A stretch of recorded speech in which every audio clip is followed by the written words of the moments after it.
It's Open House Thursday on YourView. Welcome to the show. I am Mariah Afolabi, and as always, I have the ladies with me. Hello, Obiajulu Ubu. How are you doing today? You were looking for what to add. It's a prefix there. When it's is it multidimensional entrepreneur? Yeah, doing good. Yeah, I'm getting my energy back gradually.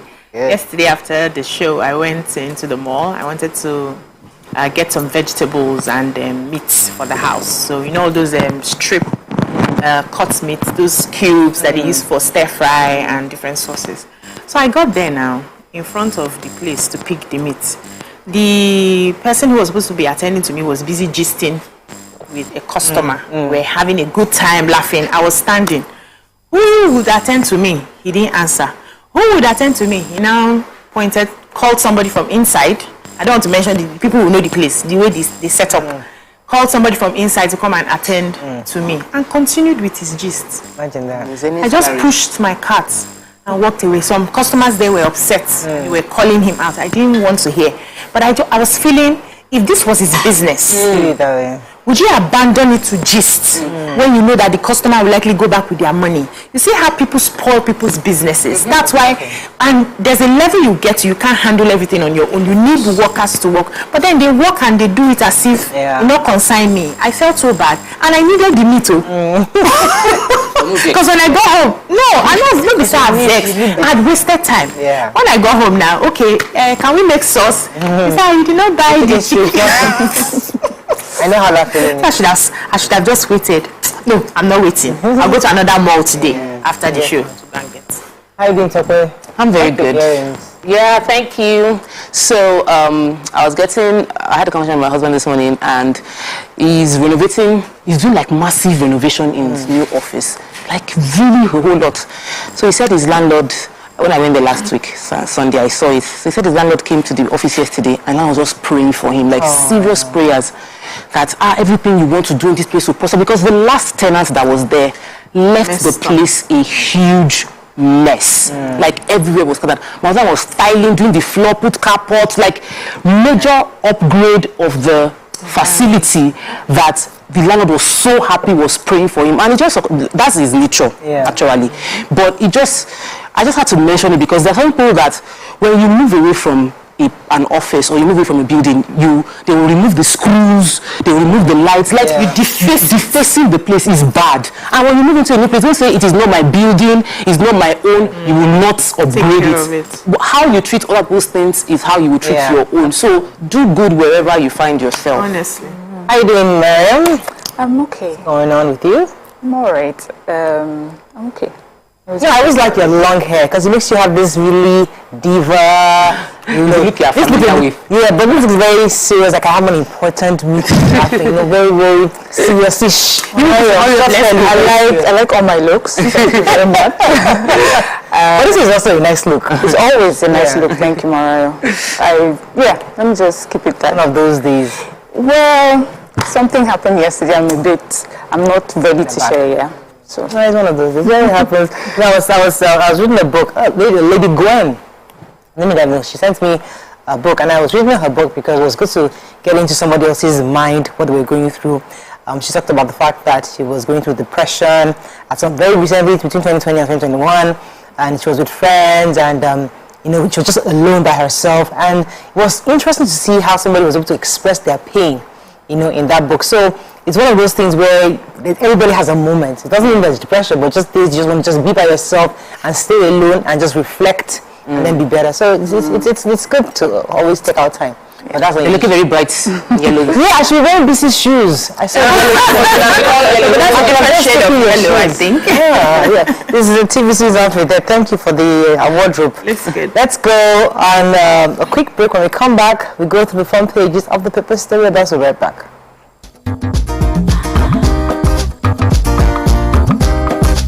Stay tuned. Your View will be right back. Doubt and fear doesn't occur at the canvas, it shows in the canvas.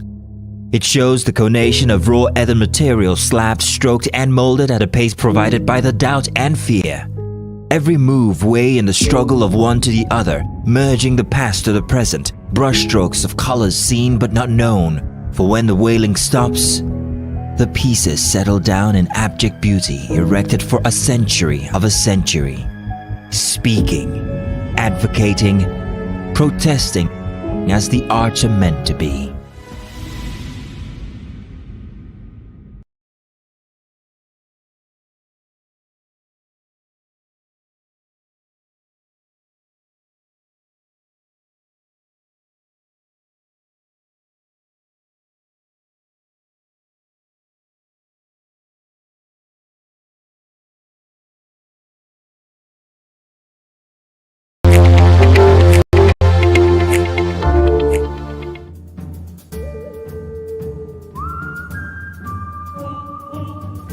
To accept Supreme Court's verdict on Adeleke.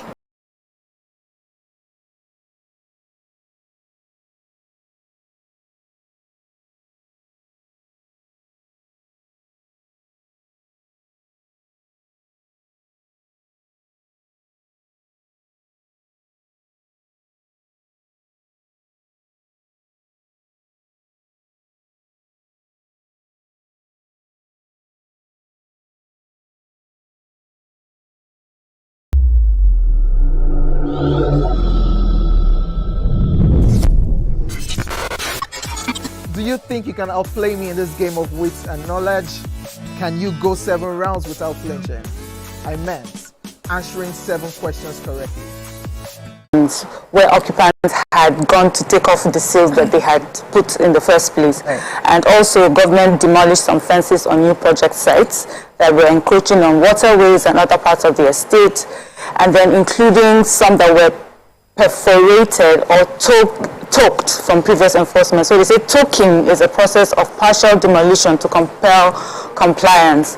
And even with all this, it seemed like the residents on Banana Island are just continuing to do what they feel like doing. The general manager of Lagos State Building Control Agency, they said led the enforcement team. Something even funny happened. They said a scuffle ensued at 306 Close, where a security guard was resisting the resealing of the property and slapped a director. Anyway, they said the guard was subdued, apprehended, and the house was resealed. Other houses also that the broken seals, while other houses with broken seals were accessed, they denied them like gates to go in. Anyway, that's what they've done. 12 houses have been resealed, and they've asked residents who, have one infraction to the other to go to last BCA and then other sister agencies for requisite approvals. Okay, let me take the story concerning contracts. So, just 18 days to the end of this administration, FEC yesterday considered 37 memoranda, some of which approved 337.34 billion naira, which was earmarked. The federal government had explained that it has to continue to entertain and approve such huge volumes of multi-billion-naira contracts even till the day they stop working for Nigerians on the last day. The senior special assistant to the president, Madam Bashir, was also there. This meeting was presided by the vice president, Oshibajo, and he was saying specifically that when reporters were querying the need to turn out so many contracts when the mission is meant to round enough, the Minister of Transportation, Muazu Sambo, specifically said that it is not out of place to have such activities in final days of administration. So there was really no good reason given, but huge sums that were approved yesterday at FEC meeting, 18 days. I don't know how they plan to use it utilize this amount of money. So the Universal Basic Education Commission, UBEC, yesterday said over 46.2 billion matching grants for the development of public primary and junior secondary schools has remained unassessed by some states. So there's a lot of data concerning that. They said this was spoken by the acting executive secretary of UBEC, Professor Bala Zakari, and he said this during his oversight visits to the commission.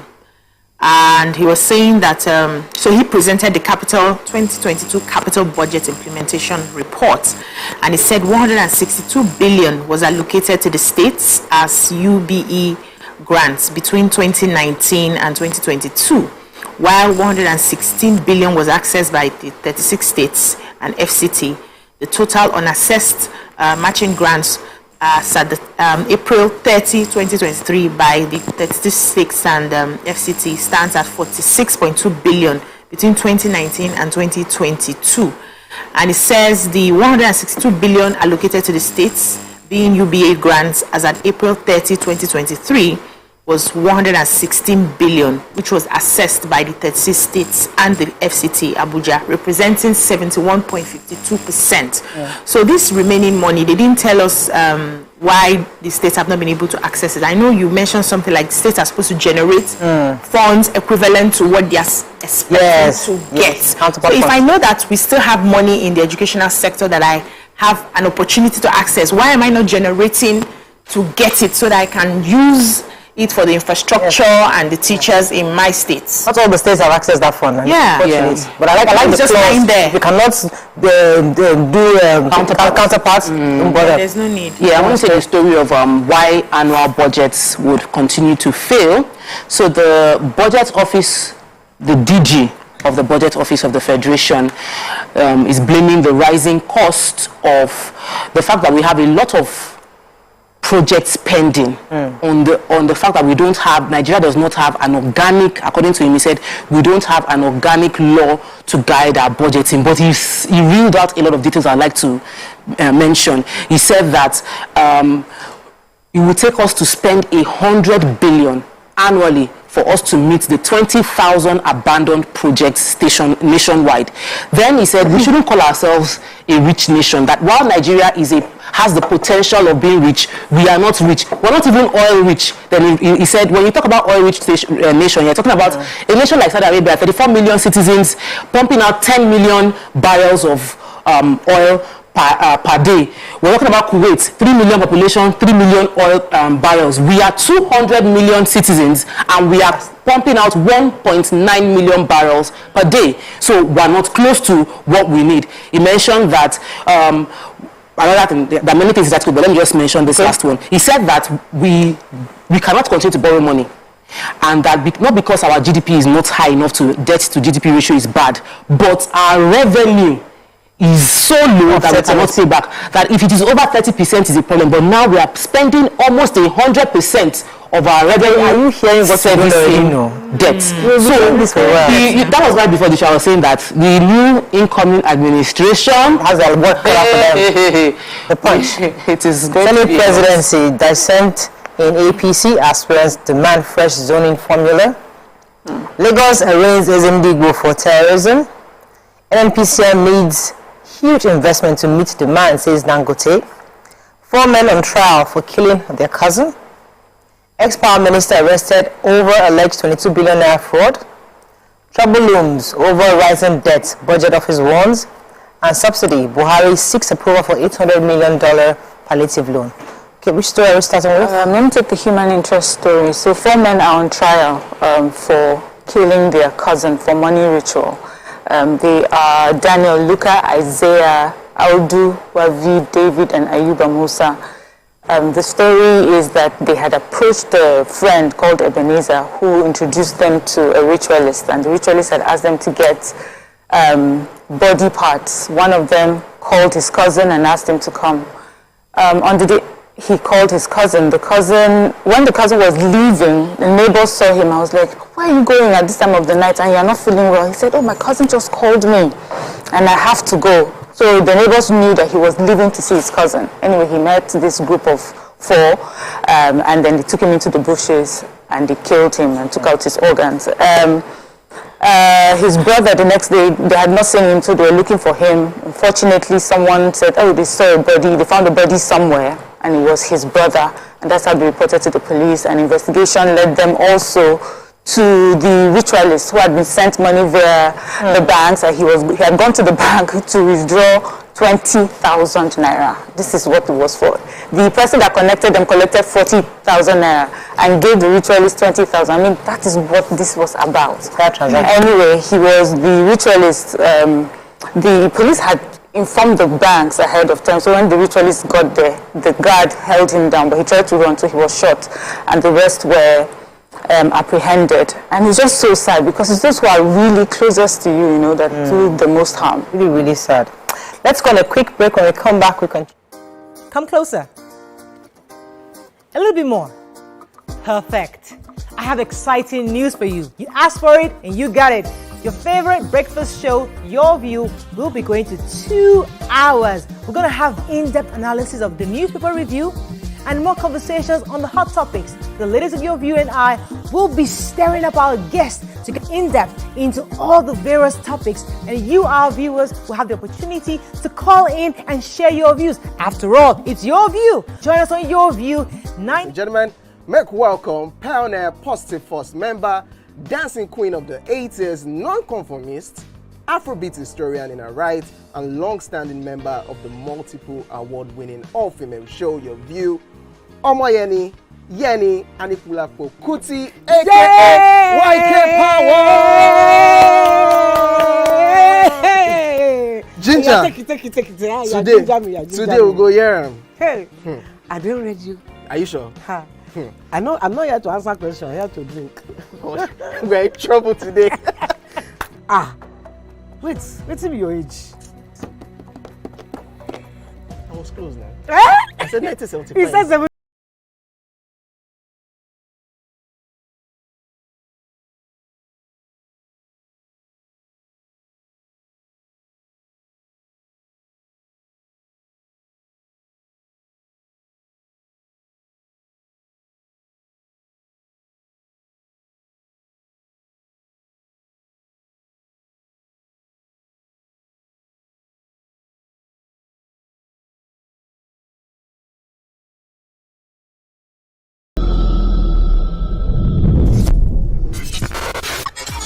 Do you think you can outplay me in this game of wits and knowledge? Can you go 7 rounds without flinching? I meant answering 7 questions correctly. How well can you hold your liquor? If you're curious, then join us for the most exciting conversation and games with your favorite celebrities on 7 of 7. Doubt and fear doesn't occur at the canvas, it shows in the canvas. It shows the conation of raw earthen material slabbed, stroked and molded at a pace provided by the doubt and fear.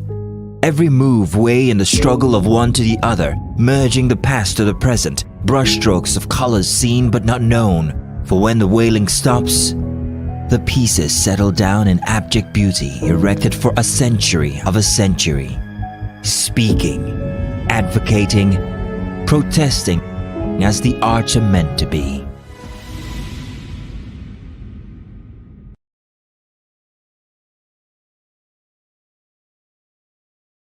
Ladies and gentlemen, make welcome pioneer Positive Force member, dancing queen of the 80s, non-conformist, Afrobeat historian in her right, and long-standing member of the multiple award-winning all-female show Your View, Omoyeni Yeni Anikulapo Kuti, aka YK Power!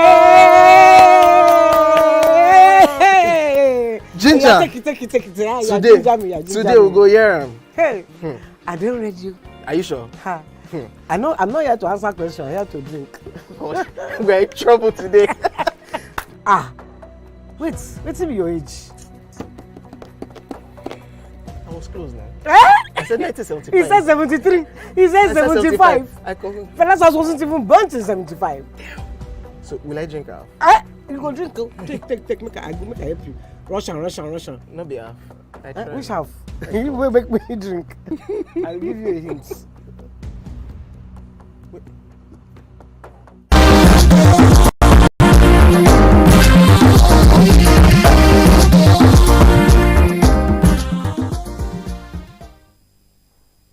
Thanks for staying with us. We're still reviewing Punch. You have a story, BC? Yeah, so Africa's richest man and chairman Dangote Group, Aliko Dangote, has said that the Nigerian National Petroleum Company Limited, that's NNPCL, needs to roll out massive investments in terms of oil and gas to meet the demands for these commodities.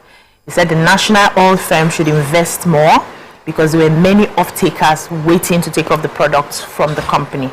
And he said this during the ongoing 2023 Annual Value Assurance Review Workshop of the Nigerian Upstream Investment Management Services Limited.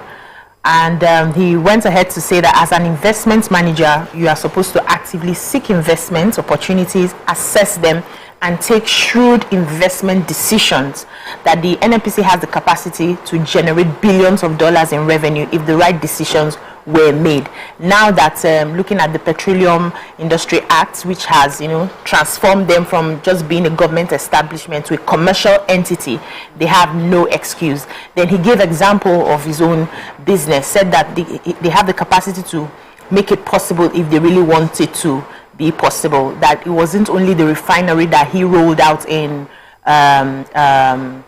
6 years ago. It wasn't only the refinery. They had about 32 projects that they rolled out at the same time, but there were a lot of hitches there, the currency devaluation, COVID-19, challenges of infrastructure. And one of the things that he realized is that our infrastructure as a country is not in a place for you to have huge investments, and so they must look at expanding our infrastructure to be able to take in a lot of investments. I was going to take the story from Lagos. So the Ezendigbo of Ajawa Estate, Frederick Nwajago, was arraigned in court in the High Court yesterday at Tafawa Balewa Square.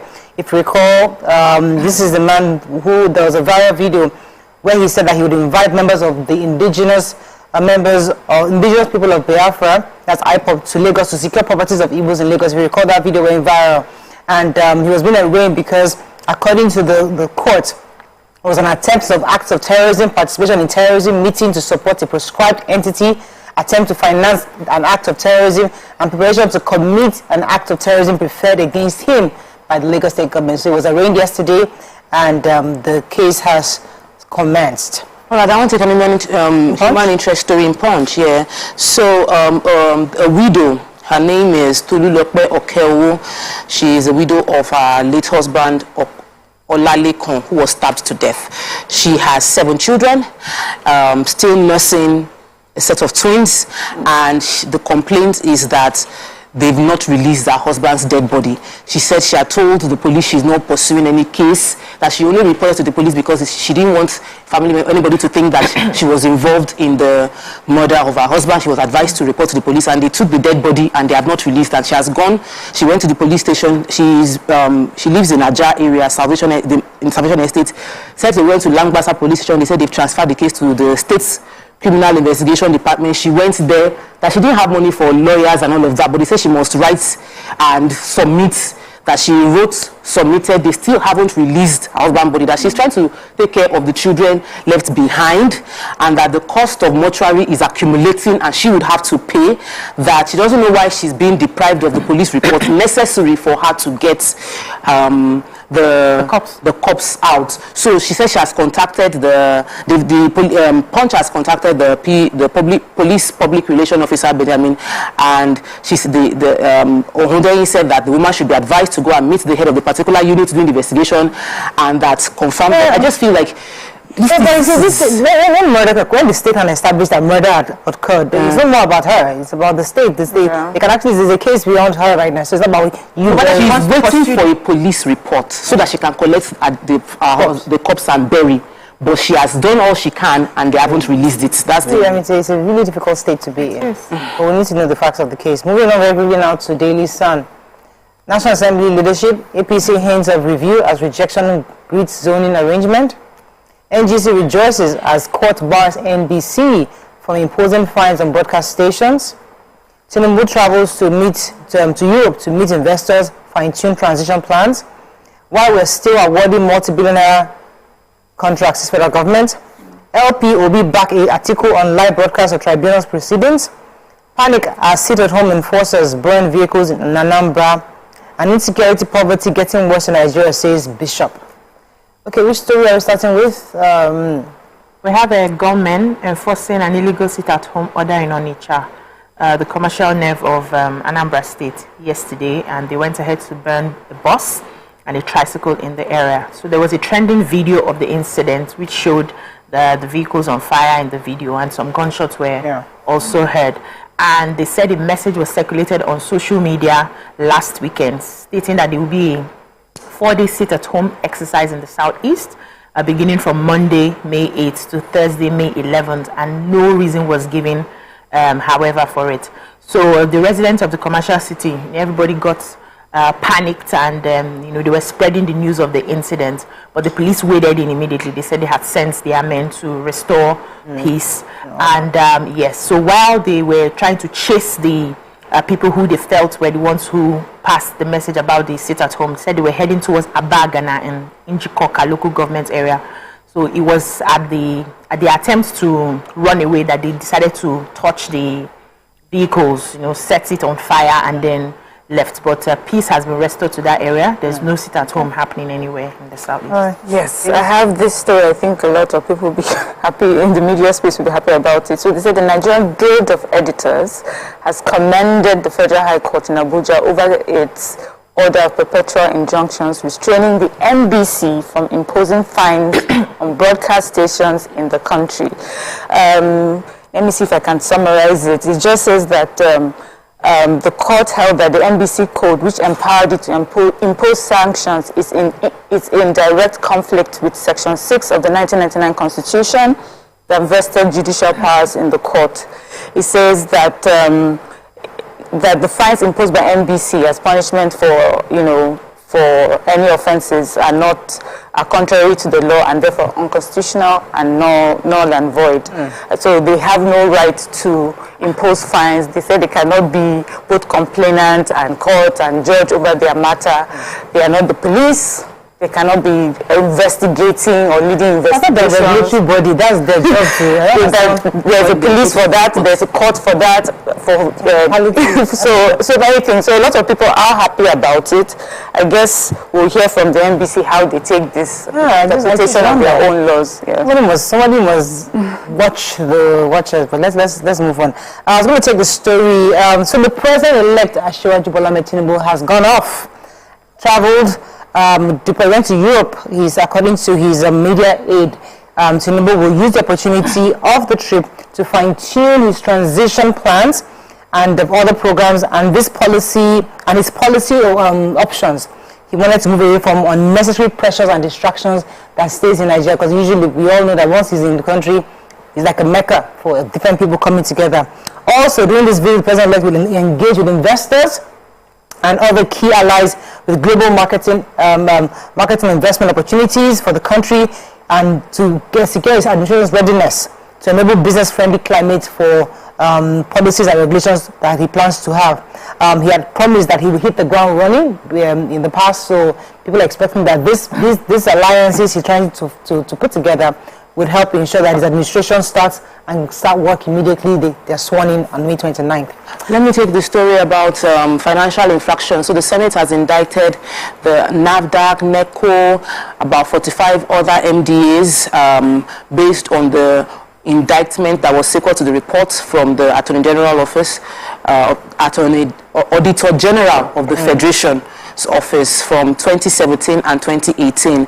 They said that they were going to also, the Senate committee is also going to push for the National Assembly recommended annual federal audit report so that they'll be able to better fight corruption within the system. They highlighted a particular case where NIMASA had paid $10 million for legal fee and technical charges without result to the consulted revenue fund. They said they paid $5 million for the legal fees, and they did not mention the legal company, but the legal company was supposed to just provide some services, and then there's a $5 million consultative charges, and similar payments were recorded by other MDAs, which is why this indictment was done. And they are hoping that if we get annual audited reports, we will be able to stem the corruption within MDAs. Very quickly, Vanguard, senators-elect, reps-elect move for open contests. Presidential poll, court adjourns Obi's petition against Tinubu till May 17th. Dangote Elumelu hail NNPCL's performance under Kyari. BVN has no expiry date, says CBN. How bandits try to cripple northern economy, says Al-Rufai. UK court permits Kano to appeal judgment in favor of FCDO. Supreme Court verdict, focus on delivering good governance, Oyetola tells Adeleke. 20 billionaire fraud, EFCC arrests ex-power minister Salim Oman. Buhari writes Senate, seeks approval of $800 million loan. And NG hails court for stopping NBC from finding broadcast stations. Okay, which story? They say that former Minister for Power, Sali Mamman, has been arrested by EFCC, and it has to do with an investigation over, alleged corruption in the execution of some power projects. The story in summary is that 22 billion naira was diverted, meant for projects, but he and a few others shared this money amongst themselves, bought themselves properties in Nigeria and abroad.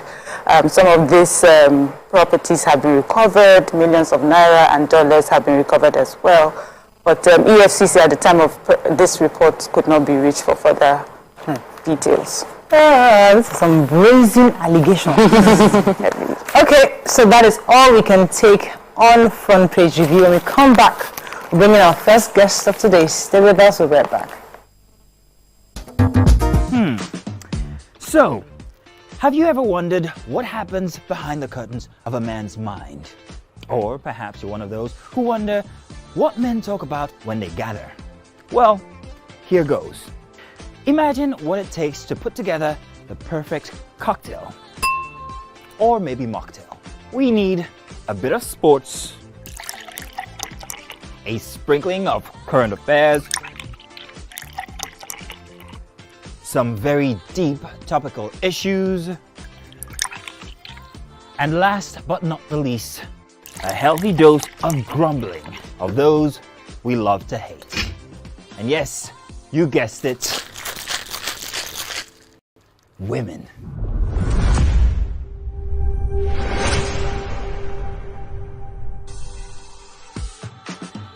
So, if you catch the drift, then you're onto something. We will provide you with the right insights into most of your curiosities, right here within this beautiful cocktail we call the Black Table.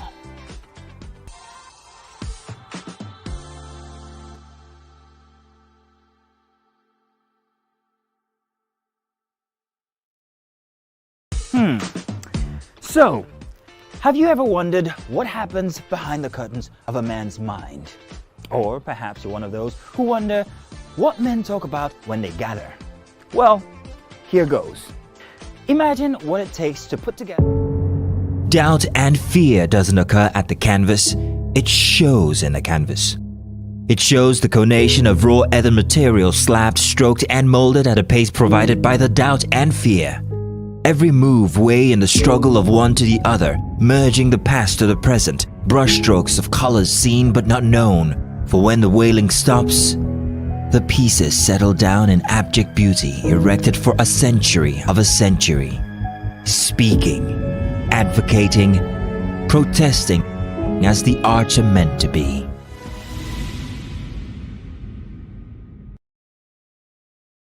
Ladies and gentlemen, make welcome pioneer Positive Force member, dancing queen of the 80s, non-conformist, Afrobeat historian in her right, and long-standing member of the multiple award-winning all-female show Your View, Omoyeni Yeni Anikulapo Kuti, aka YK Power! Ginger! Yeah, take it. Today we'll go here. Hey, I didn't read you. Are you sure? Ha. I'm not here to answer questions, I'm here to drink. We're in trouble today. Wait till your age. I was close now. I said 1975. He said 73. He said 75. Fellas wasn't even born till 75. So will I drink half? You go drink. Take. Make I help you. Russian. No be half. Which half? You will make me drink. I'll give you a hint. Lights in no.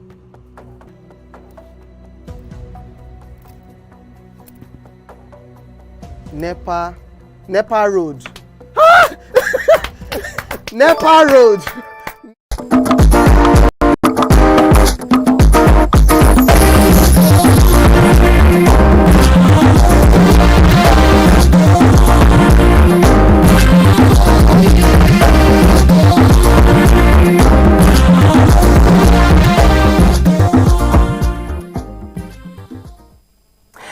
Thank Thanks for staying with us. Joining us on the show today via Zoom is the Minister of Foreign Affairs, Mr. Jeffrey Onyema. He'll be giving us updates on the evacuation of Nigerians in the war-torn Sudan and so many other burning questions Nigerians have concerning the Ministry of Foreign Affairs. Welcome to the show, sir. Thank you very much.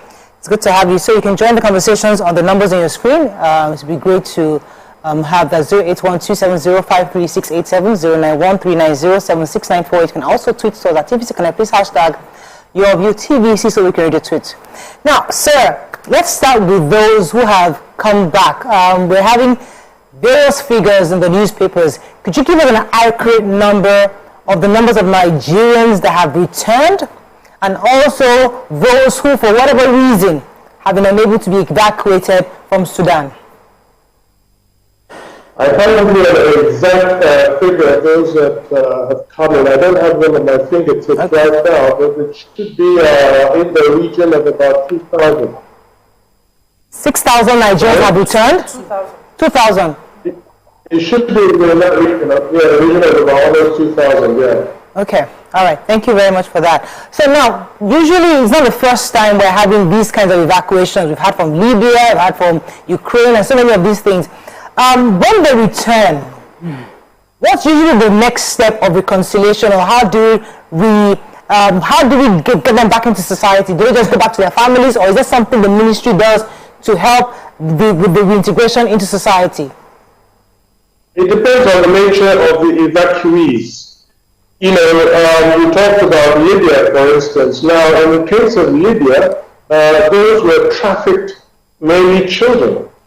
So obviously, you know, what will happen to them when they're received back in the country will be different from, say, those coming back from Sudan, because those are predominantly students. So the ones from Libya, for instance, you know, the young children, they were taken over by NAPTIP. Sorry? Okay. All right. They were taken over by NAPTIP received them, and NAPTIP has a comprehensive program on the reintegration of trafficked victims. Right. So that process was different. They go into rehabilitation and you know, and so forth, and it's a longer process. From Ukraine, for instance, you know, these were just people. A lot of them were really against students. Some of them, you know, those that came back, were obviously very keen to their independence, you know, their families are around, to see how they could continue their education.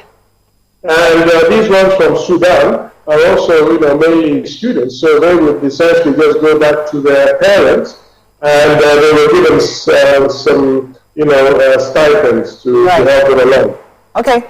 Okay, so I would like to know if, I know you do not have the exact figures for the evacuees that are back in Nigeria, but do you have an idea how many are still left, and what is the state that they are in, like their welfare, security?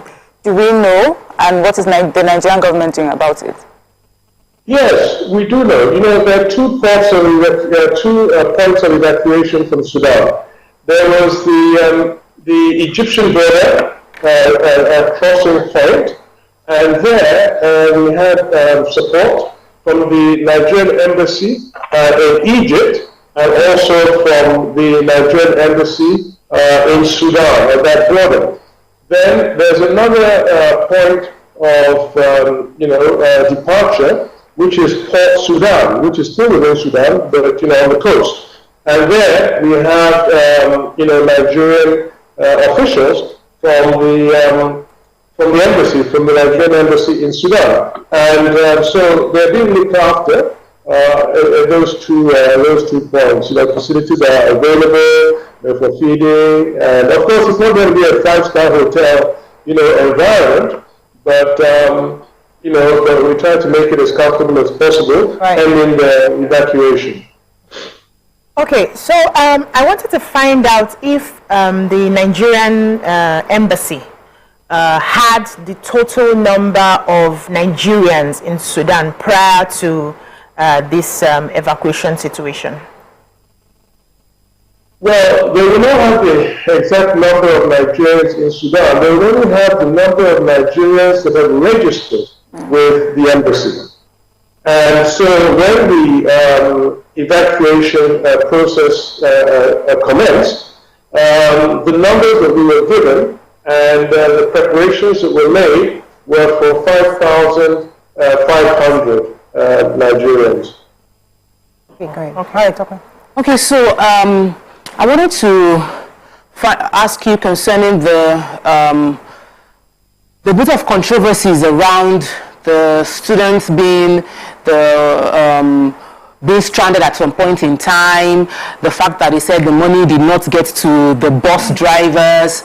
Then there was also the case of some people feeling like they didn't have their documentation, and then they were not allowed to get into Egypt. Would you please explain, was it true that the bus were not paid and that caused them to be stranded within the desert? And what could have happened that they didn't get the documentation necessary to get into Egypt? Okay, yeah, regarding the transportation, the embassy was dealing with, with two business people, entrepreneurs, who own the buses.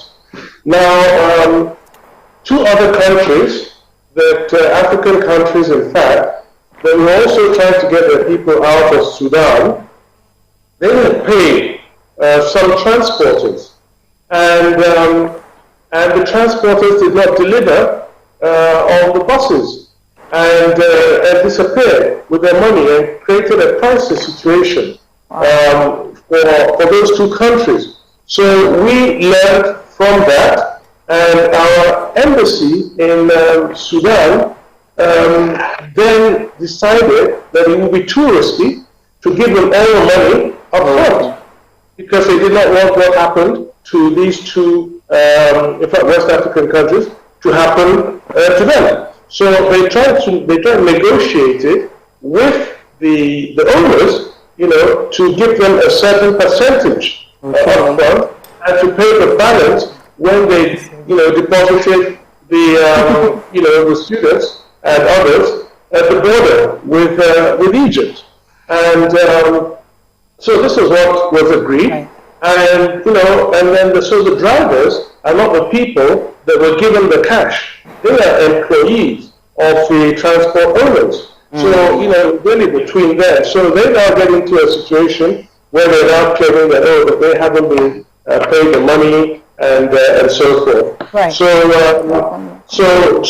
they remain on the agreement that was made, and so we now have to start, as if we are running skelter to now raise the fund and make that available. And it was not a very easy process, because you can imagine they said no more transfers to Sudan. They couldn't access the money there, so it had to be paid in Nigeria, in Naira. So it's quite a complicated process. Wow. Right. Right. Let me ask you something, because my worry is that this is not the first time we're having to evacuate Nigerians, and we hear something always happens. So is there like a standard of operations that the ministry has learned from all these various evacuations that will make it seamless going forward? Because I'd like to have an idea, some of the lessons you've learned, some of the new policies you're putting in place, because when this has happened, it's got to be an easy way. It seems like other countries seem to have this already practiced and know what to do to evacuate their citizens. What have we learned, and how do you think we can do it better going forward in case this kind of situation happens again in any other country across the world? Well, you're completely wrong when you say other countries have it done and do it seamlessly. In Sudan right now, a lot of countries are still facing problems. Countries like the United Kingdom, if you're reading the UK media, you would have been hearing about all kinds of UK nationals stranded in Sudan, complaining that they have not been airlifted, they've been abandoned by the government. And that was a situation with so many other countries in the Sudan. So I think it's not true to say that somehow all the other countries have got it right except for Nigeria. The other thing is that each evacuation situation is different and presents completely different challenges. And there's no way you can, foresee and prepare for them. By their very nature, an emergency is something that is unforeseen.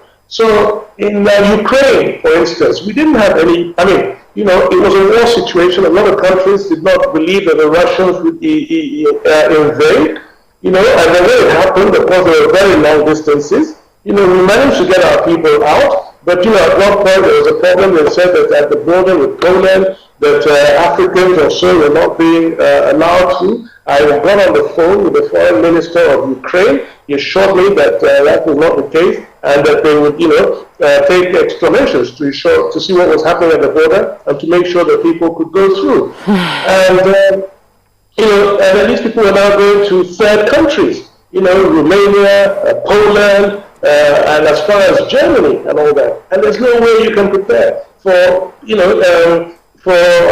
evacuees from Ukraine and how they'll be received in Germany, how they'll be received in Romania, how they'll be received in Poland. Right. So you have to deal with those situations as they arise, and you negotiate with those countries. With Libya, we had to negotiate, to get the children out when we wanted them out at that moment. They tried to, the camp where the children were staying, they gave us a false number, giving an indication or indicating that there was a smaller number of, Nigerian children and others there. And until we insisted and found that there were more, and we evacuated them. So it depends. In India, there's those who are deported, or from UAE, for instance. Right. They were deportees. They refused to get on the plane. They started stripping. Wow. Naked. And caused a real problem between us and the government of UAE. We have to be very firm with them. So each situation is completely different, and I think there's no master plan for dealing with those. All right, let me get a quick break. When we come back, we'll continue with this conversation. Stay with us. We'll be right back.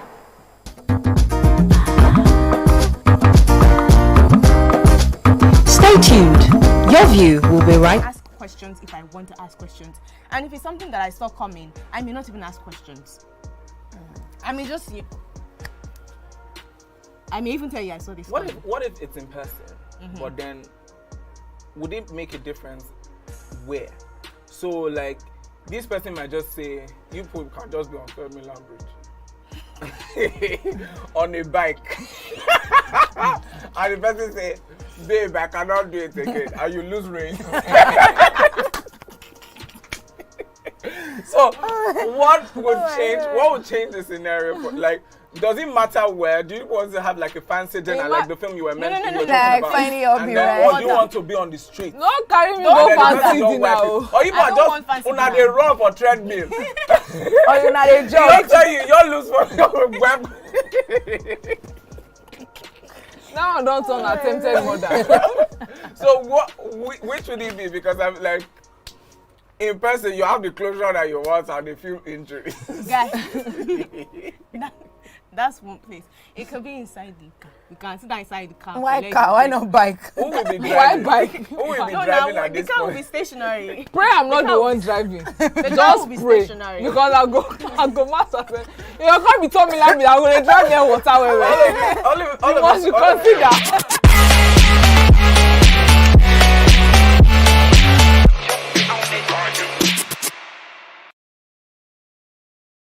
Ladies and gentlemen, make welcome the grand comedian of the Federal Republic of Nigeria, Gbenga Adeyinka the First. OJ right here, 7 of 7, like you already know. Gbenga right here, 7 of 7, like I'm beginning to know.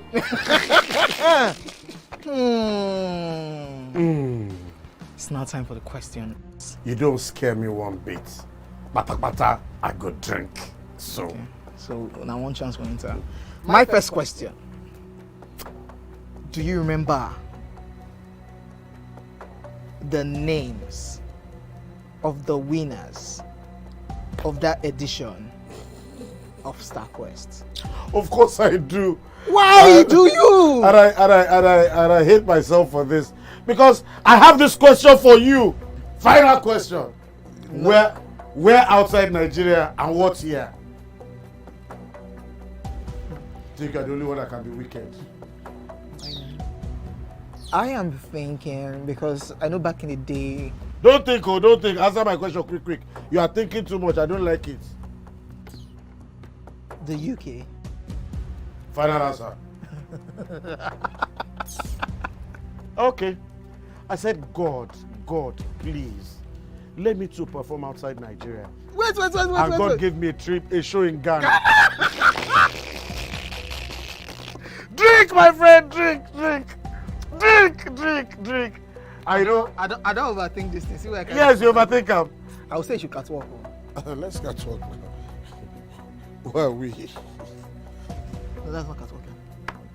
That's good talking.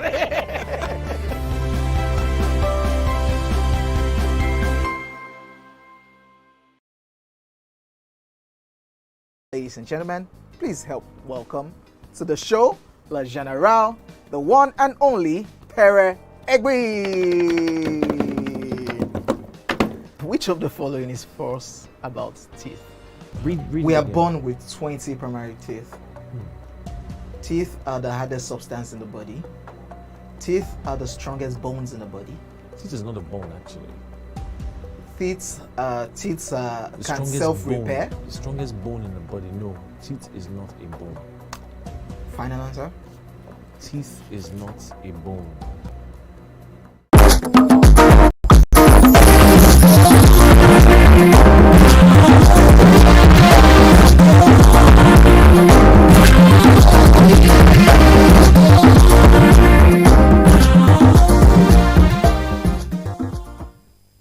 Thanks for staying with us. We still have our guests with us, and Mariam had a question for the break. Go ahead. Yes, so it's still on the controversy. So there was this video that went viral, and it showed the evacuees. They were at some sort of accommodation, and it was in a deplorable state. And it garnered a lot of conversations. We had a few people who thought they were being ungrateful. This is a war situation. They should take what they should take. But then, there are other people who said that even if it was such a bad situation, there should be dignity in the way that they were housed. So I'd like to ask you, were they being ungrateful, or you think someone dropped the ball in getting them proper and decent accommodation? Well, there's no, I don't know where I haven't seen the video myself, but, there's no accommodation in Port Sudan. It's a port area, where ships come and dock and take people out. There's no accommodation there. At the Egyptian border, there's no accommodation there. So I think, it's not as if you have, hotels and things all along those points. You don't. So I think the question of, accommodation at those evacuation points just don't arise. It was the same situation for all the other countries. If you saw the pictures of Port Sudan, you'll see, thousands and thousands of people waiting to be evacuated by the sea, actually. And, in the kind of situations in which you find, refugees who are fleeing crisis, very often in the desert and desert areas. So, I really can't see what the expectation could be, or what could have led to the expectation of, good or bad accommodation.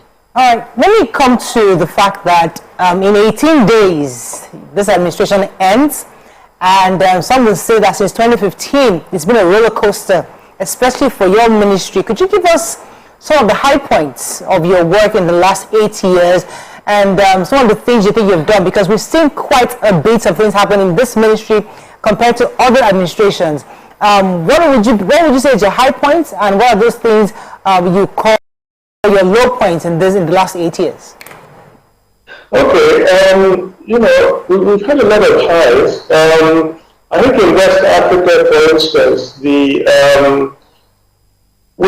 tried to entrench democracy on the continent, and you recall in the Gambia, the dictator there, President Jammeh, didn't want to accept the election results, and I wanted to carry on, and it was a murderous regime, and Nigeria took the lead in deciding to send out, to show some muscle, military muscle, and force him out of power. That was something that was welcomed, not just in West Africa, but the Gambians, but all over the world. And subsequently, as we chaired the ECOWAS, we intervened in a number of countries, like Mali and Guinea-Bissau. We stabilized Guinea-Bissau and helped to usher the democratic, transition that they have there. And, very much welcomed by the West African region. So it's been a very important role there. At the level of the African Union, we had also major successes. I mediated during some of the AU sessions between Morocco and the Sahrawi Republic, Democratic Republic, and played an important role there. There was a time when the African countries wanted to pull out from the International Criminal Court. It was essentially Nigeria leading the way to stop that, and say no, that Africans require some oversight for their leaders and accountability for crimes against the citizens of African countries.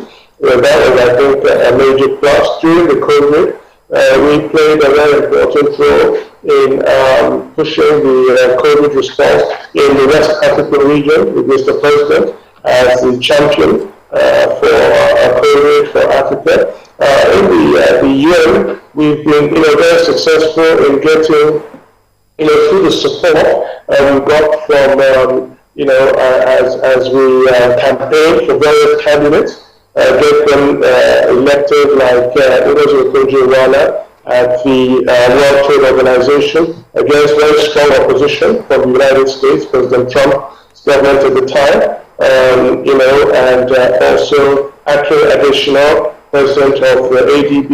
Again, the Trump administration wanted to block his return, but again, our diplomacy was able to carry the day and get him, a second term. And we got a very important position at the African Union of Commissioner for Peace and Security, or Political Affairs Peace and Security Commission. And again, there was a lot of competition. And those kinds of successes are grounded on very solid diplomatic work and cultivating countries and pushing a strong diplomatic agenda. We're going to launch, I think, next week now. It's been some time in the making, but we have a unique thing for the first time, a help desk for Nigerians all over the world. So with a dedicated number, with a team that will be working, 24 hours a day, 7 days a week, where Nigerians can call in for, emergency or information or anything.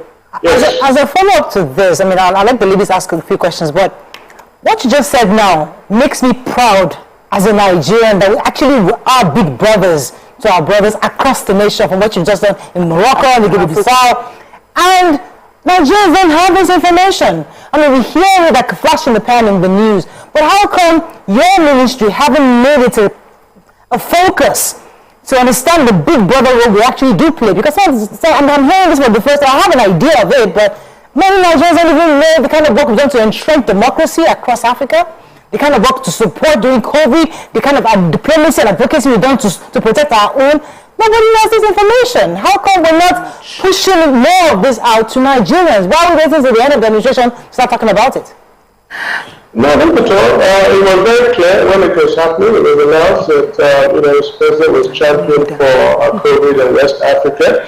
Nigeria was lauded around the world for the role we played in entrenching democracy in the Gambia, removing the dictator who was there, And I was on the news virtually all the time as I was doing a lot of shuttle diplomacy to Guinea-Bissau and then also to Mali, and our reports from Addis Ababa on the roles that we're playing at the AU is there. I think people hear what they want to hear. I'm not speaking to you about it now, but only the people who are listening to TVC will hear what I'm saying. Others who are not listening to this program will not know. So, this is just the way of news. There's no one place where you can put news and everybody will hear it.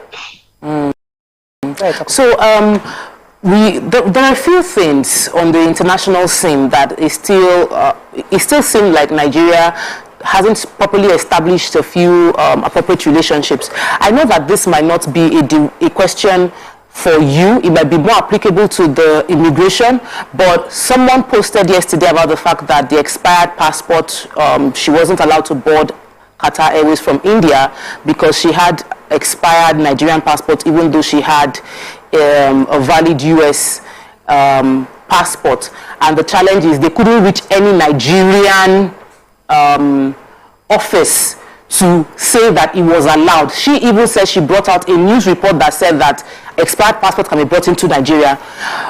And you said we have help desk around. So my question is, when people find themselves in those kind of situations on foreign soil, who do they reach out to? It's similar to what happened in Dubai as well, where a lot of Nigerians seem to have been forced out of what they could do and they didn't know how to resolve that situation. What would your take be to advise such people in that situation?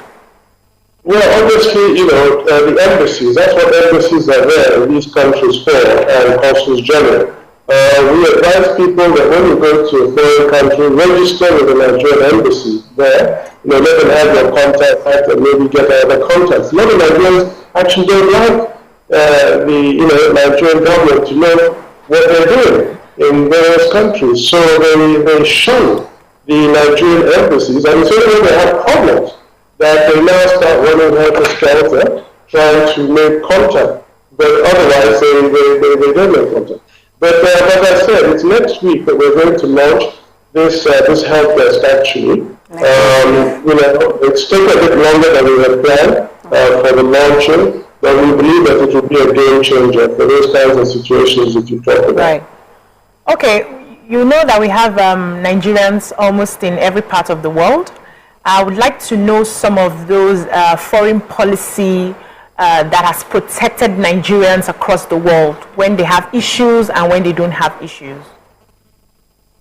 Well, when they don't have issues, what is very helpful, for Nigerians, even to get into countries, is a good relationship that your government has with those countries. So what we have sought to do is to maintain good relations with all these countries so that whenever Nigerians have any kind of challenges, it's easy for us to reach out to them. And I am, for instance, constantly calling my counterparts, all across the world when Nigerians are having problems. There was, I don't know why his name has escaped me, this popular Nigerian musician, young up-and-coming musician, who was detained in Uganda after a concert, what's his name? So I spoke to my counterpart and had him released immediately. Of course, social media was awash with Riley had been detained, and there's no obvious reason. So we're able to do those kinds of things because of the good relations we have with those countries. And we've done them in a number of countries, in Saudi Arabia, in the UAE, I'm constantly in touch. Even in, with the UK, for instance, even with the Madu situation, we've been reaching out with government, and to the higher echelon. So you can only do that when you have, good relations with those countries. In Ukraine, for instance, when, they were saying that Africans were not being allowed across the border, I was able to reach out to my counterpart, who's very close to their president. And, he assured me, and truly, they got Nigerians across the border.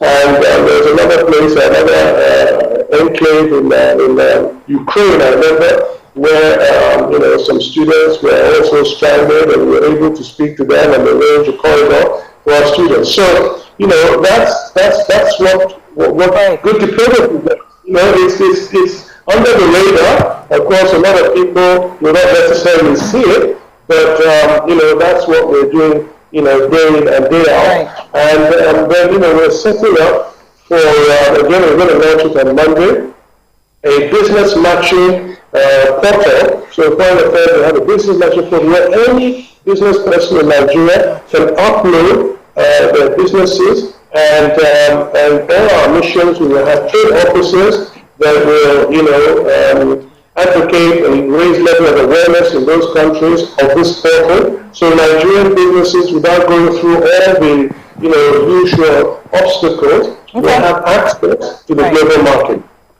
So you mentioned something in passing, the Senator Ike Ekweremadu and his wife. I would like to know what your office, if your office is in any way involved in asking for or interceding, because we know that his colleagues, some individuals and institutions are pleading his case, and so I would like to know if your office is involved in that as well.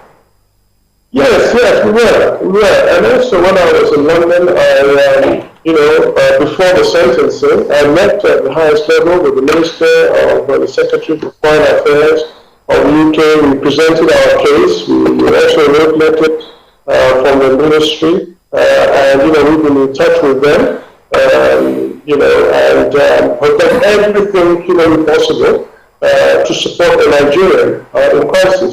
Not just because he was, former deputy senator, but because he's a Nigerian, and it was our responsibility to engage with the country at the highest possible level to try to help. Okay, I wanted to ask you a question. I sort of mentioned UAE, Dubai a bit earlier, but I want to. It's our ability to relate with other countries is largely your primary assignment, right? And we have been painted in a bad light within, yes, a few bad Nigerians have painted Nigeria in a bad light, but it seems like Nigeria is getting a very harsh reaction from the UAE in respect to inability to travel. A lot of Nigerians were banned from traveling to Dubai. Some were banned from taking, traveling through Dubai, and it put a lot of Nigerians into, making us feel bad to be Nigerians. It didn't make us feel proud of our country. I'm wondering what your ministry, what you have done in prevailing on making that relationship better, especially with other countries that are in that space too, like Qatar and more. Yeah, then we've been reaching out to them, and with UAE, for instance, we've spoken at length, and we've agreed that we're going to have a joint commission with them, with the different MDAs, ministries, departments, and agencies, to engage with their side and to really look at all the issues, either education, be they work permits and air travel and so forth, and try to resolve all the outstanding issues between us, and for them to also put on the table what their grievances might be as we put ours on the table. So that's what we're going to arrange very soon. I mean, we've been meeting, even before that, and of course we're not satisfied with where the relationship is between our two countries at the moment. But we're working hard to try to, resolve the irritants in the relationship. Okay, there's a question I want to ask, but I'll wait for us to go on a quick break. When we come back, we continue with our discussion. Stay with us, we'll be right back.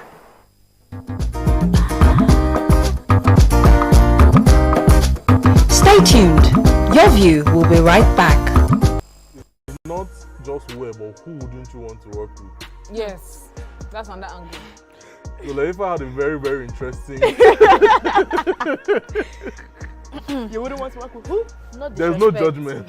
No, and I respect, they'll judge you definitely, I respect but we won't this judge certain you. type of people. But what I dislike so much is when they tend to come to work and then they pour all their resentment on you.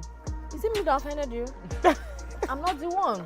I have no business. Man, just come and work with you, pay me at the end of the month, and let me go back to my house in peace and sleep. But when it comes to like divorced people, I cannot work with a divorcee. I can't see myself doing that. If I find out, if you can hide it, but if I find out, when they're nice divorcees, I would just. What if they are nice? Okay, now it depends. If you are nice, cool. But if you are the type that you don't know how to keep your anger to yourself, you always pour it on somebody. Well, I'll just drop my resignation letter, no matter the amount you're paying me. So it's more passive-aggressive people. Yeah, I can't do it. I'm so sorry. Oh, definitely. And I cannot work with stingy people. See this one. Because you cannot be passing me in the morning, afternoon. I can say, oh, Oh, how you are working? Oh, yeah, take 100 naira, If take you're employer, 10K, not your sugar take daddy, no. 15K. You don't have to be my sugar daddy or sugar mommy. See, the way you treat others is the way they will treat you outside. And if you cannot treat your workers well, they are not a good boss. If you cannot be dashing me small thing or giving me donuts when I'm working, you are not a good boss.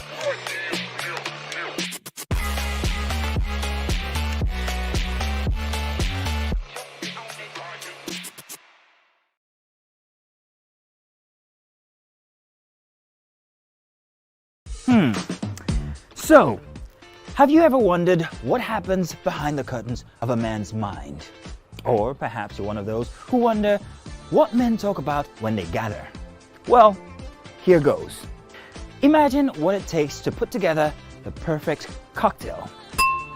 Or maybe mocktail. We need a bit of sports, a sprinkling of current affairs, some very deep topical issues, and last but not the least, a healthy dose of grumbling of those we love to hate. And yes, you guessed it, women.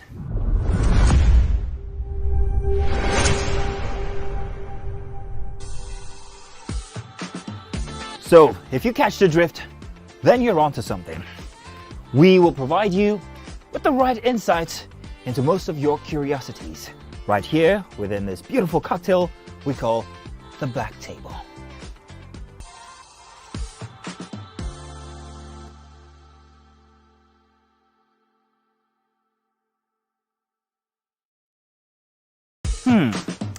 So, have you ever wondered what happens behind the curtains of a man's mind?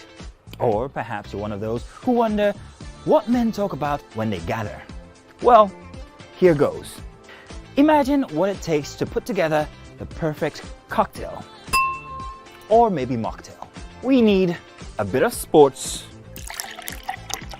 a sprinkling of current affairs, some very deep topical issues, and last but not the least, a healthy dose of grumbling of those we love to hate. And yes, you guessed it, women.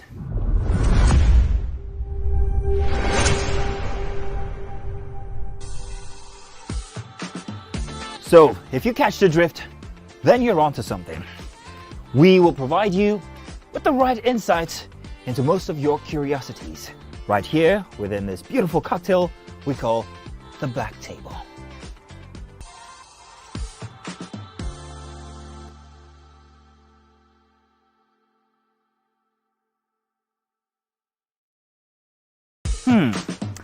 So, have you ever wondered what happens behind the curtains of a man's mind? Or perhaps you're one of those who wonder what men talk about when they gather. Well, here goes. Imagine what it takes to put together the perfect cocktail. Or maybe mocktail. We need a bit of sports, a sprinkling of current affairs, some very deep topical issues, and last but not the least, a healthy dose of grumbling of those we love to hate. And yes, you guessed it, women.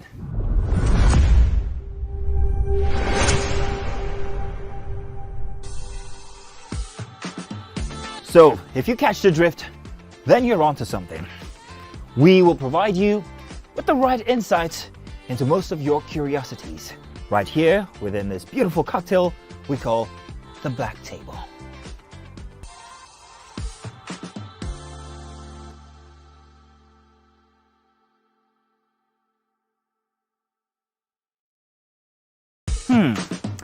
So, have you ever wondered what happens behind the curtains of a man's mind? Or perhaps you're one of those who wonder what men talk about when they gather. Well, here goes. Imagine what it takes to put together the perfect cocktail. Or maybe mocktail. We need a bit of sports, a sprinkling of current affairs, some very deep topical issues, and last but not the least, a healthy dose of grumbling of those we love to hate. And yes, you guessed it, women.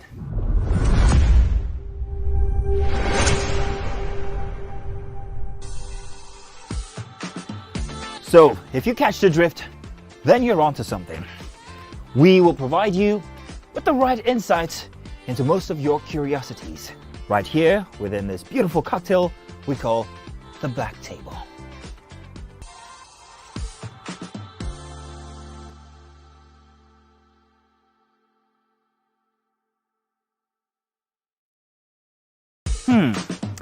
So, have you ever wondered what happens behind the curtains of a man's mind?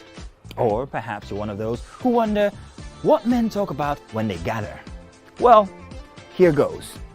Imagine what it takes to put together the perfect cocktail, or maybe mocktail.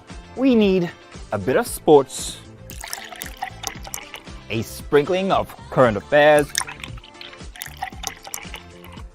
some very deep topical issues, and last but not the least, a healthy dose of grumbling of those we love to hate. And yes, you guessed it, women.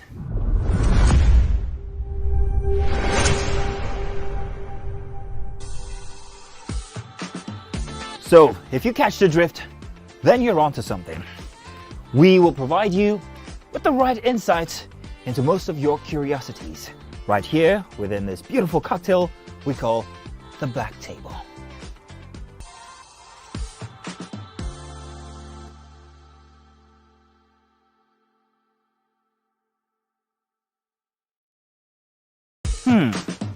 So, have you ever wondered what happens behind the curtains of a man's mind? Or perhaps you're one of those who wonder what men talk about when they gather. Well, here goes. Imagine what it takes to put together the perfect cocktail, or maybe mocktail. We need a bit of sports, a sprinkling of current affairs, some very deep topical issues, and last but not the least, a healthy dose of grumbling of those we love to hate. And yes, you guessed it, women.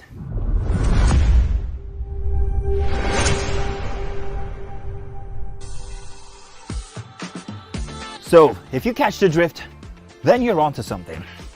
We will provide you with the right insights into most of your curiosities, right here within this beautiful cocktail we call the Black Table.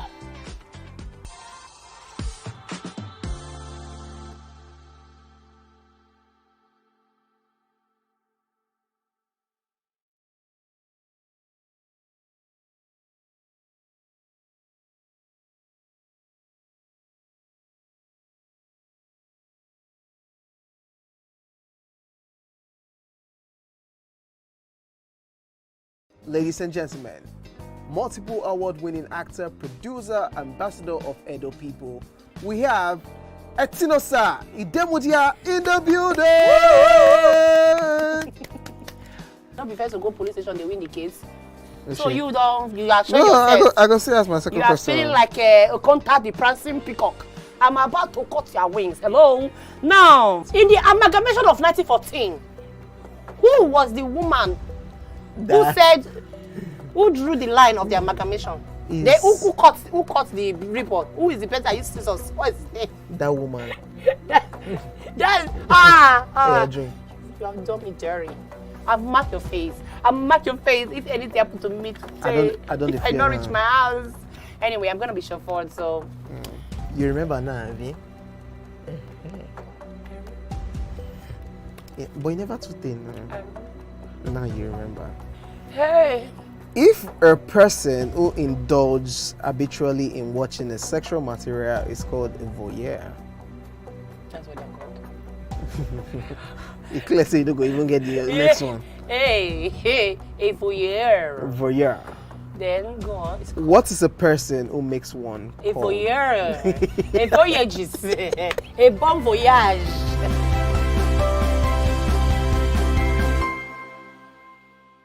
Ladies and gentlemen, we have Made Kuti in the view. It's still 7 of 7, and we've been doing a whole lot of protesting. The only thing that remains is just to carry placard. It's about 5 of 7, to be honest, because ask your question. I have so much to speak about once we finish. We'll not give you the time because it's 7 of 7. I will make the time now. He said he will not ask questions about science.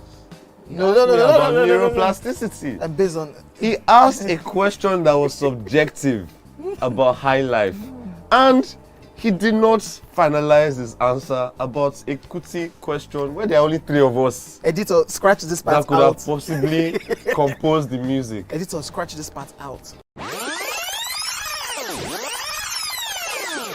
Stupidity is an act of ignorance. Hey God, Made. Was composed by which Kuti? Femi Kuti. Is that a final answer? Oh God, I'm Seun Kuti. No, wait, Femi Kuti. You said Femi Kuti. Wait. It can't be allowed. No, you've not asked me anything. Everyone. You've not asked me anything. So my final answer. No. All I have to say is this show is really about drinking. Yeah, that's the whole idea. The questions don't matter. That's the whole Justice idea. is out the window. We throw caution to we the have wind no right morals here. On the 7 of 7.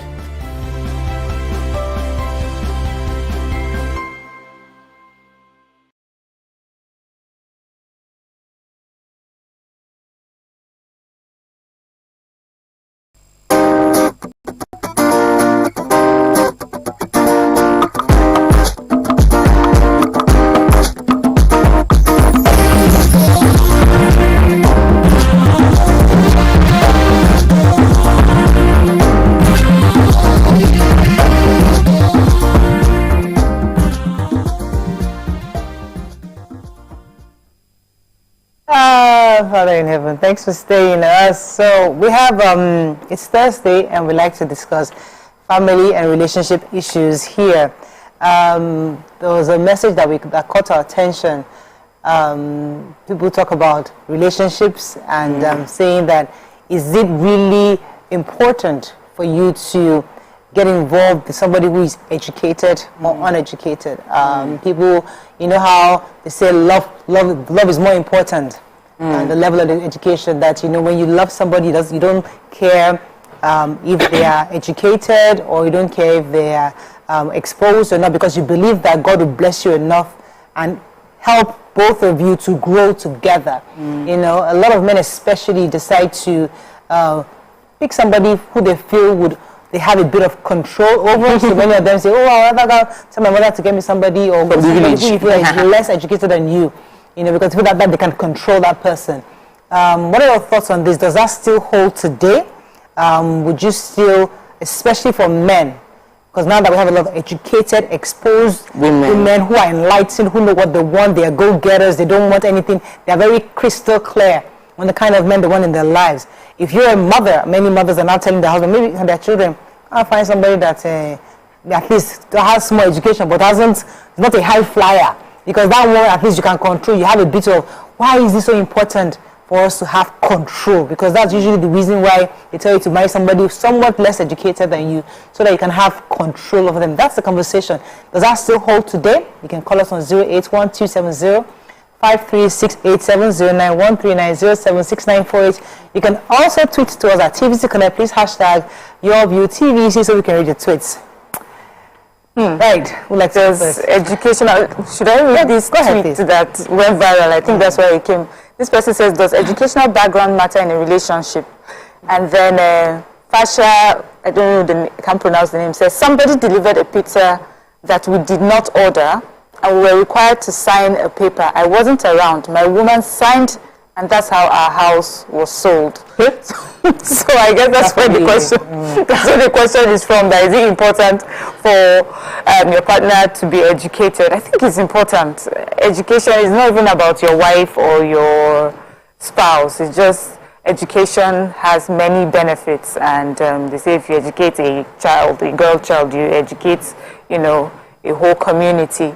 And because of that, it's important that we have people who are educated. I think educated mothers and parents are important, because then you would know how to also raise your children with minimal mistakes that we can make. We've heard so many times in hospitals where children end up in hospitals because the mother is quite illiterate in either dispensing medication or just taking care of the baby. So those things are important.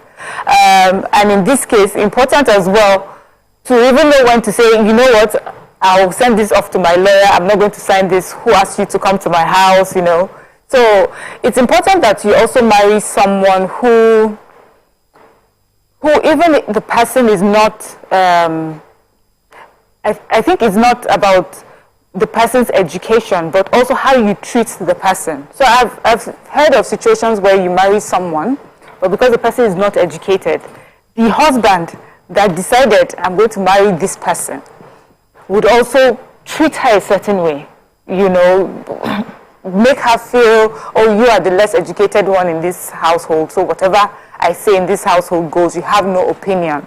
If you know you cannot stand someone like that, if you know you cannot converse or you do not see someone beyond the education they have or do not have, I don't think you should bring them in as partners only to ridicule them. Not everyone who's been to school is a complete, is completely clueless. There's some things that they know. And as important as education is, we cannot put away some of the other kind of knowledge. There's something you like to use, native knowledge. You can't put that away, and always remember that this is your partner, you work together and you work in collaboration. Let me come to you, Tope. This issue of, having somebody who is less educated. It's difficult to find a young girl that doesn't have some kind of independence. And when I need to start defining which one is education exactly, because those girls that come across as uneducated these days, they are exposed in different ways. They've educated themselves in different ways. So the kind of control we used to have over them in the past, many of them today, they don't want that kind of control anymore. What are your thoughts on this issue? I feel bad for the African man, for the Nigerian man, who was brought up expecting to be like, I'm the man, and that means I'm exerting control, to now having to face the reality of the world has changed, but they didn't catch the memo, and it's a huge struggle for them. The average Nigerian man wants to be able to say, this is what we're eating, this is what we're going to school, this is how we're doing this, without having to explain why they're making that decision, or having to carry along their partner in that decision. And so it is easier for me to find somebody I can dominate, who will not even think through the decision, who would automatically just say, yes sir, because what do I know? I don't know much. But we are getting to the part of, we're reading the story, I think the JAM or WAEC exams that we taking, they had 51% of women writing the exams and 49% of men. So, and at the end of the day, we're getting more women getting far more educated. So the challenge now is, how do we get our men to be comfortable, especially those within the 20s to 30 now? I think for those 20 and below, parenting is changing, and we're bringing up our children to understand better. But between 20 and 30, these people that are about to marry are really worried about the idea of they cannot be controlling, and they cannot order their wives or order their home. And that's the problem. But the solution isn't in marrying somebody uneducated or trying to see how to marry somebody that is more subservient, but is in empowering yourself to be comfortable enough to be able to defend yourself at that point in time, and know that even if my decision doesn't carry, I'm still the man of the house. Even if my wife does not agree with what I've said, I'm still the man of the house. And even if she's more educated than me, I'm still the man of the house. My identity is not linked to my ability to control the home. You see? Well, I would say marry your kind. Marry the person that makes your blood tick. Marry the person that you fall in love with. Marry the person that makes you happy. Now, understand that marriage is not basically for control. that's where we have, missed it. And Tope rightly mentioned, most of the men want to marry somebody that can say, shut up and sit down, and no questions will be asked. And ask yourself, is that the kind of person that I want? Do I want somebody who I would say, let's do it this way, and they bring their own idea? And I've seen men who actually did listen to their wives, and I've seen how their lives have gone. You see that there's usually this progress, because a woman has the capacity to see from different perspectives that a man is not seeing from. But you need to trust your woman enough to allow her input in the home. So ask yourself, what kind of home do I want to have? Those days, we had our fathers who would make the orders and everybody is running helter-skelter because daddy has spoken. Right now, that's not the situation. We have homes now that everything has to be agreed and discussed, and children are more likely to play now with their parents compared to before. How dare you say daddy high five when you were growing up? You cannot. But now you see kids doing that, and that's because the dynamics of marriage has changed. So if you are still in that zone as a man who wants to marry somebody that they can easily subdue and hit on the head, that means the world has left you behind. So find your clan and your people who can accept that and go to them. Do not expect that you see someone, an enlightened and educated woman, and they want to put them in that position. Nobody will agree. And even those village girls that we used to call village girls. So I know that education has gone beyond, or has always been beyond, the four walls of the university. Whenever we talk about education, we just focus on engineering, medicine, psychology. What did you study in school? Education is also having an enlightening experience. There are people who did not go through the four walls of the university, but if you have a conversation with them, you see that these people are well read, they are vast, they've traveled, they have experienced, and they have their own form of education. So are we categorizing, do not marry people who did not go to school, or do not marry people who do not have any form of education? We need to separate it, because it's gone beyond that. I've seen someone who transacts business all across the world. From today he's in Taiwan, tomorrow he's in China, and he did not have any form of school education. But if you listen to him, if you talk to him, if you speak to him, you will not know. If he not tell you that he doesn't have certificate, you will not know that he doesn't have, and he's growing in his business.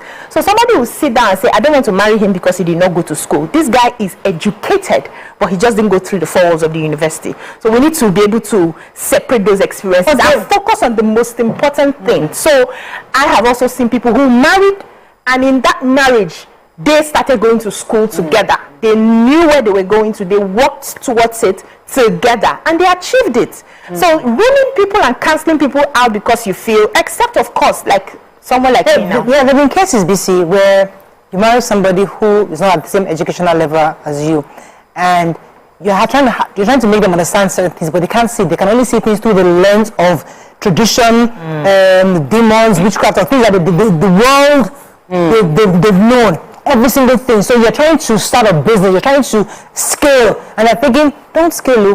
This is where we are. Is at least we can pay school fees, we can pay our NEPA bills. We are fine. So we don't go evil eyes. Yeah, then the evil eyes come. So these are still mental cages that people have because of their lack of exposure. So let's not make you can see so much of university. Let me ask that. Do you know that there are people who are educated who are still in that space? Exactly. Who will tell you, no, don't do too much, you don't say it outside though, so that the evil eye, they've not been looking at us, now you want to attract them, and they're educated, or sorry, they have gone through the four walls of the university.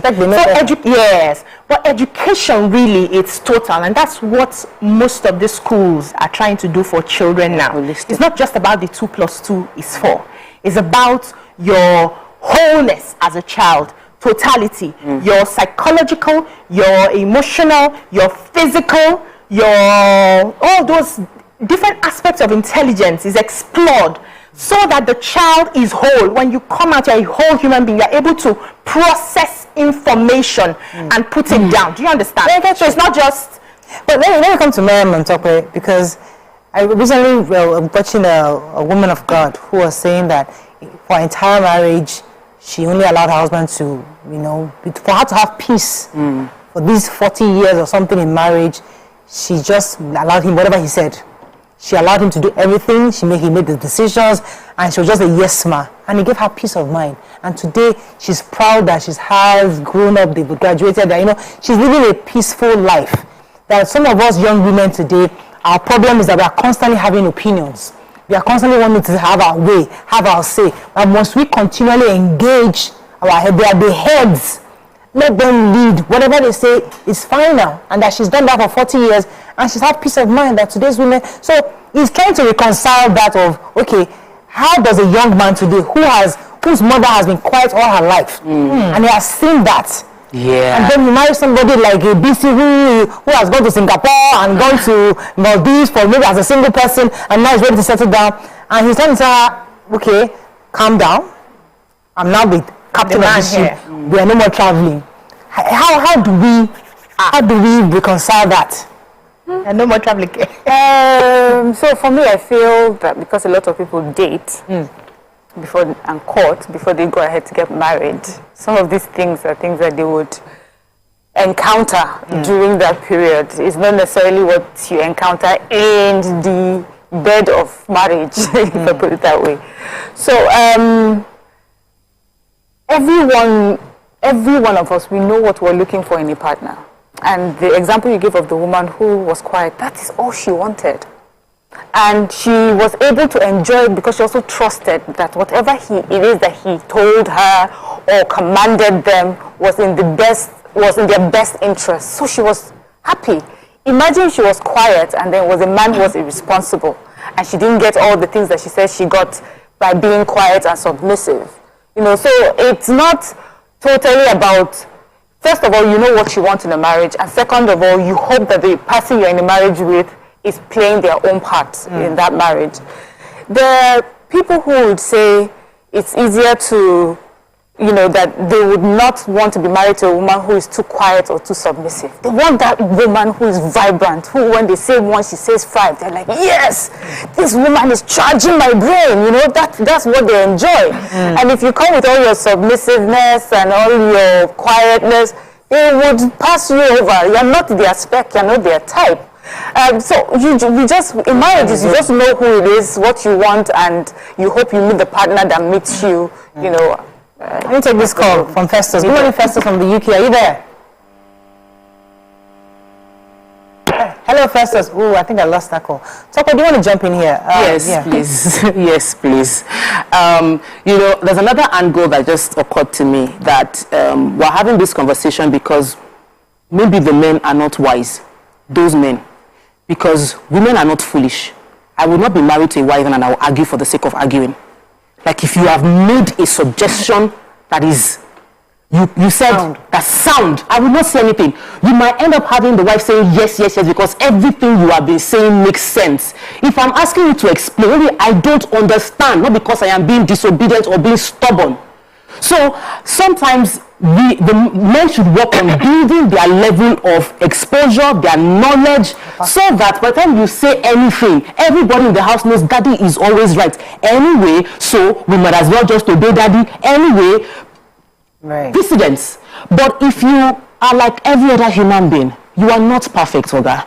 Which means that some decisions you make, amazing, and some other decisions not so amazing. So in the process of having a conversation with your partner, you might see the folly in the decision you want to make as a family, and we are able to take ourselves back. Besides, the two are becoming one biblically, and the idea is because a man is not meant to be alone.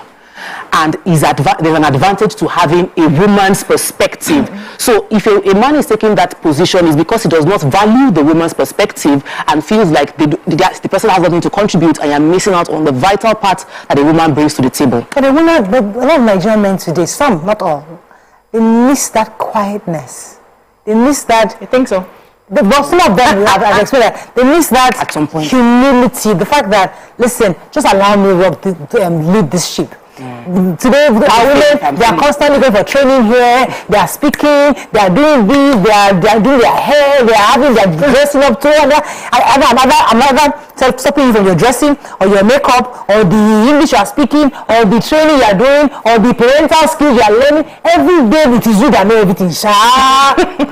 can't you allow me to just drive this family? Because many of them are complaining. So they're saying, maybe I'm better off marrying somebody who is not that educated or exposed as this, because I'm having issues leading my family. I'll take your comments. Let me take this call. It's been holding for a minute. Carlo, are you there? Yeah, good morning, Maureen. You're live. Go ahead, please. Automatically, you people are missing it. 100%. Okay. What am I saying that people are missing it because of African culture is an African culture. That's why I feel sorry. 99% of African culture remain an African culture. Okay. We can't take the way they use in the Western world to manage here. Okay. In the sense that the woman bring the food in a home, it doesn't mean that it's not. He will remain a man in the house. Missing it, education is wrong. Education is have a certificate and live a standard life. It doesn't qualify you to become an housewife or to become a wonderful wife. And also depend what you want in life. That means the man must be sound. The man must not squander money and put us in hell. The man must be visionary. He should be able to see ahead. He should have foresight, so that when he says this and this and this is where I think we should go, and we get there, over time we will see the benefits and we will bless him. Every woman wants that, because it's in our nature to obey. Not to obey, so to speak, it's in our nature to submit, to be led. Exactly. Now, when we are raising our girls, it's important to be independent, right? But we must apply emotional intelligence. And I think that's where a lot of educated women miss it. Educated women who fall into the hands of men who cannot take leadership. And then you suddenly notice that this woman becomes an alpha and starts to do things by herself, even when there's a man in the home. But any man who holds his own, you don't get a lot of disapproval from your wife, because your wife knows that my husband is making sense, my husband is bringing these deals, my husband is, once my husband says it, I believe in him, I will get somewhere. Nobody will tell you that anybody is disobeying anybody or anybody is arguing with anybody, because they see that leadership. They see, you see some men, they are laid back when it comes to their spirituality. They want the woman to be driving the spiritual, taking to church, preaching to the kids and everything. They are laid back, and tomorrow you want the wife that you cannot even lead spiritually to answer you when you say don't do this and don't do that. So men need to take up their space if that is the problem they have. Now, women who are educated need to understand when to speak and when to be quiet. That's wisdom. That's emotional intelligence. Sometimes it's not because you don't have the ideas, but sometimes allow him to say it and watch him do it, and then keep quiet. And other times you can say, can we look at it from this other option, or can we have this other option as well, and look at it side by side. But what we see is women who, because I'm educated, I'm making the money, you are doing agidi, you are rubbing shoulders with him in the house, he's making a decision, you don't want to listen to him because you feel like I'm bringing 50, you're bringing 50, or I'm even bringing 80 and you're bringing 30. That is where they have the problem. So if everybody learns to stay in their role, and pray that the person who is not doing their role well will do their role well. As a matter of fact, if you can pray that prayer before you get into the marriage, it's easier for you, so that if you know this one is an efulefu who cannot be a leader, you don't bother following. Let me tell you, so that you don't have these issues. I don't like it from Ikeja. You're live. Yeah, good morning, Maureen. How are you guys? Good. This looks beautiful in that stage. Thank you. My contribution, I just want to say this morning. I watched your view on Monday. We're talking about culture. This is my sister that was opposite you. We're talking about we need to go back to our culture. Are you getting me? Yeah. At this part of the culture, this very man, the first caller, said this morning that our culture is different for the regional culture. Are you getting me? Yes. It's true, we are not really getting it. If you go back to the culture, our forefathers, our ancestors, they married over 2-3 wives, using their children to go to farm. They even most of it have 100 children, I have 50 children, I have 20 children, they are guys, they are boys, because look at my farm and all that. And their wife are submissive to their husband. Okay, now, right now, the Bible says, it says, husband, love your wife. Wife, submit to your husband. And if you read in Genesis, it talks about how women are doing as an helper. They are helper to the man. The Bible says they are helper to the man. If you go to school, you read Cambridge, you have masters, you have doctors, it doesn't mean that you will submit to your husband. Find out today. He said you are giving high five to your dad. Fine, it's good. It's good. There's nothing wrong in that. It's about love. Christ taught us about his love. Adeleke, can I ask you a question? Adeleke, do you think we have enough men who can marry that girl that went to Cambridge and Harvard? Do you think we have enough Nigerian men who have the capacity, the confidence to marry that girl that went to Harvard and Cambridge? Yes, of course. Yes, of course. Yes, we have enough men. Because, there's a confidence in the man already. Because the confidence a man has is a different from women. Because you could see a man that is richer. I will have confidence to post a lady that he doesn't care whether maybe he's educated or no, whether he's not educated. He will choose the lady. But the future that really matters. Now I am saying to you today, the future is about understanding. Thank you very much, Adeleke. I don't know what your thoughts are, because I'm trying to put that in proper perspective. So a young lady went to Harvard for her first degree, Cambridge did her master's, she's maybe lecturing, financial analyst, and she's very, very educated, she's doing very well.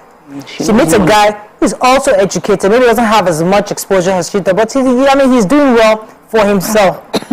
Now, she's having, she has a bit of more knowledge when it comes to financial planning, projections for the family, but he's thinking, let us just be regular. My parents were mommy, daddy, children, very, very quiet people. We didn't have too much. I didn't have to worry about all those extra things. It was just having a small family, and I'm okay with this. She likes him because he's a good family man. He's one of those that sit still, that doesn't do philandering around place. He's a good guy. So because of that, she married him. But now he is encouraging her with all the degrees she has. She can't go past this. Mommy, daddy, 3 children, we hold to go to church on Sunday, the kids go to school, nothing else. All this vacation, he doesn't believe in vacations, just like when they eventually grow older, they will travel. He has this belief system that's caged him as a wife, as a submissive wife, culturally in tune. Keep your Harvard aside. My question is, do you keep your Harvard and Cambridge and lock it up somewhere and be submissive to this man so you can have a fruitful family and peaceful life? Or do you say, because I have reached a point in my life, uncle, I can't do it again, leave or go somewhere? I mean, how do you resolve that? That's really the conversation. Oh, okay, this issue is not a new issue. In fact, many homes struggle with it, and it's not also something that is gender specific. We've had situations, and I think we hear about it for the men, especially men. We already know they work hard, they go out, they make the money, they come back. They're constantly, it used to be that way, they're constantly training themselves and doing more courses and improving themselves. So you could even start with a couple, they met at university, they got married, wife decides to be homemaker and everything, the man keeps improving himself, and then he gets to a point, and he's going for international events, and he now realizes he's left the wife behind. She cannot quite keep up with who he is today. And we have issues of, is the secretary at the office now that is more like him, and he would prefer for her to be the face of the family. Then this situation that you're talking about, usually when it happens with women, is that you marry someone who I don't really like to put people in like grades. Kind of boxes. You know how they say high value men, high value women. I don't like to use that, but for just the purpose of this conversation, I will. So you marry a high value woman, and I would say it's her education, her exposure, her work experience, you know, her network. And then you, for some reason, you met somewhere, maybe French class, French group or something, and that was a common thing, denominator, and she fell in love with you and you get married, right? And now she loves the part of you where you are stability, where her life has always been on the up and up. But she loves this part of you that she can come back to. Always there. And then you're there, you're stable, the children, she knows that the children will be in school and back from school. So that's exciting. But like everything in the world, you get to the peak period, then it starts descending. Then you now become uncomfortable. You want more. I want you to stay at home more. I want you. And then she's saying, no, I want you to come out with me more. I don't think it necessarily ends up in divorce. Some people are able to work it out, understand where they are, make compromises, understand how far each person can go. But sadly, some people have had to go their separate ways because they're two different people with two different sets of values and two different, you know, projections for their future. We don't take Jide and I'll come to you. Good morning, Jide. Are you there? Okay, yes. You're live. Go ahead, please. Sorry for keeping you. Just like the last speaker said, this issue is not gender specific. And I'll give you a case where a friend of mine here in the UK spent so much of his resources coming back to Nigeria because he met a girl in Nigeria and they fell in love. Along the line, he did everything to relocate the girl back to the UK. In doing so, one of his trip back home, he had an incident on the plane where he broke his leg. For the final trips, just to get married, get documentations, and travel back. Wow, this girl completed OSU, she's a graduate, my friend, worked throughout, built a home for himself, built a comfortable lifestyle for himself. On getting to the United Kingdom, after a few years, 2 kids, the lady thought she could do better. You could do better in the sense that you believe you're more educated, you believe your friend, your partner, is not the kind of man that you want in your life. She feels she could have. And I got involved, I stepped in and I called this girl because I'm closer to her in age. My friend is older than me. I'm closer to her in age. And I explained to her that, yes, now you might think you deserve better, you think he's not doing enough. But he is able to improve himself. But if he had done that, he might not be where he is today, where he's able constantly to provide you with a comfortable home and everything. Eventually, the relationship broke. But see, the thing is, when two have come together, they have their advantages, and it would be silly for me to be married to a doctor and I don't take the medical advice from her because I am a man. You know, it would be silly for me to be married to a financial a money expert and I don't take advantage of that. So that's the same thing. Men need to get it. If you are married to someone, take advantage of the value God has given to you and don't let your ego stop you from enjoying the blessing in your house. This is our last call. This woman has become she becomes submissive and she's underliving her potential. That's what she will be unhappy. We said the marriage broke up. You know, so she's there and she's submitting and she's the price was entered UK. Now she's entered UK and she's underliving her. Yeah. So the thing is, let's just pray and hope that we don't marry people against the will of God for our lives. Or let me leave will of God now, since we're not doing religion. We don't marry people that will stop our shine and take us away from our path. So we need to be sensitive while we are picking this husband or this wife. You know the capacities that God has given to you. You know where you're supposed to be. Ask yourself, the person I'm marrying, will this person cover me like a yam to ripe in the house, or will this person allow me shine? Now, if you get somebody who will allow you shine, that's both ways, whether it's man or woman, you would always make a compromise. You always find your way around it. Yeah, we have a Konjo today. She had a husband, she's married. Yes, but it didn't stop her shine. And so that's how it will be if you marry right. So the idea is marry Right. Okay, well, I think this is part one. It's a conversation worth having because I like the angle the last caller brought. The conversation that is really worth having. We'll have that maybe another day. But thank you so much. We'll run out of time. Have a great day. We'll see you tomorrow. Bye for now.